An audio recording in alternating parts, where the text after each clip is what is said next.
going on, everyone? Happy Thursday.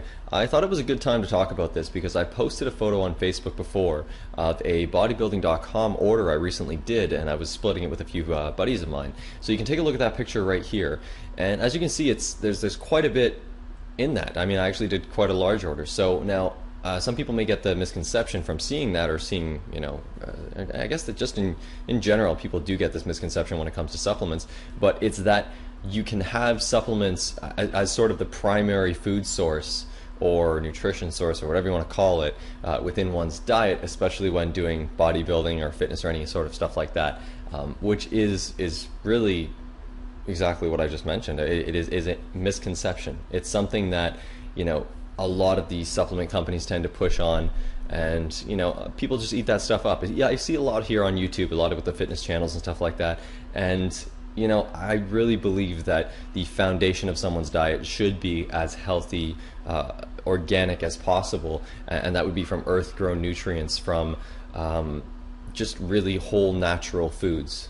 That's the only way I could put it. So supplements are great to have, basically to supplement those whole, organic, natural foods, but I don't believe that they should be the primary source of protein or anything like that in someone's diet when they're trying to do bodybuilding or anything else. I'm not necessarily a nutrition fitness expert, anything like that.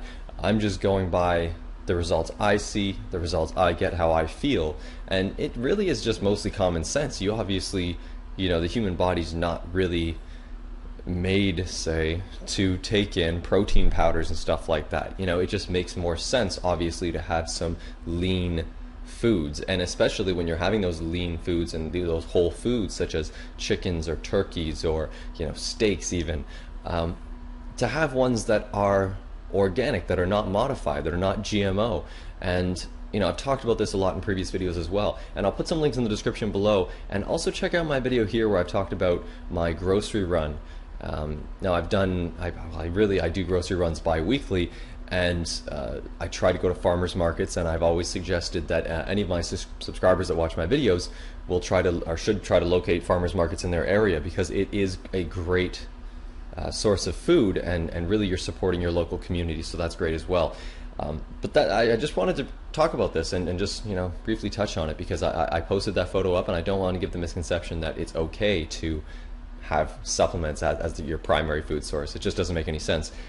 So the reason this spawned on me, or just dawned on me, let's say, was because I was actually about to hit the gym, and I didn't have a pre-workout meal, but instead I ended up having one of those supplements. So here it is here. It's just a standard protein powder.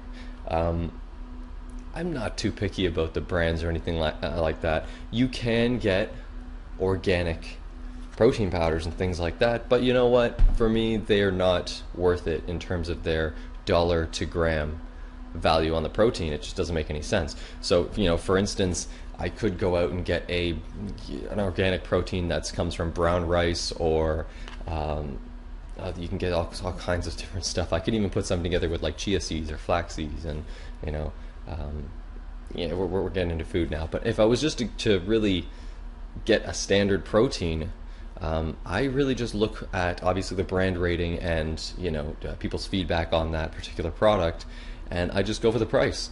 So in cases like this Phase 8 here by Muscle Tech, this thing basically costs about $30 on sale from bodybuilding.com, and it's buy one get one free.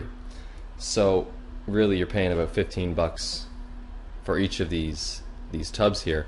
And because I'd say 80% of my food is whole foods, I'll consume these in addition to that. So I won't, and really the only reason I'm doing it now is because if I don't reach my calories for the day, or don't reach my protein for the day, let's say I usually try to have 1 to 1.5 grams of protein per pound of body weight. So I'm about 185. That's a lot of protein to have. So in a lot of cases I'll have around, I would say 100 to 150 of that will be whole foods, and then I'll try and fill in that extra 50 or so out of protein, or protein powder, from whatever. So well, that's not from for whatever, but from the protein powders I buy. So that's pretty much all I wanted to talk about, and I just wanted to let you know my thoughts on protein powder consumption, supplement consumption. I do use pre-workout supplements now and then. However, I don't think you need to use them.